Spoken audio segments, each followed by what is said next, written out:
Harry lifts up the sword of Gryffindor and stabs the diary. No! Blood begins to spurt from the diary as Voldemort convulses.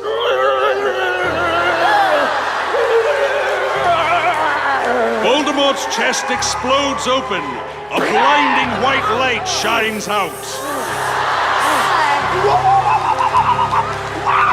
Pieces of Voldemort's body begin to break off as he desperately wails. His face flakes away, revealing a grotesque screaming skull.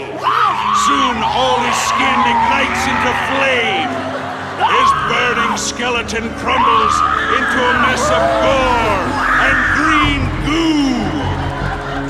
Joe Walker dies!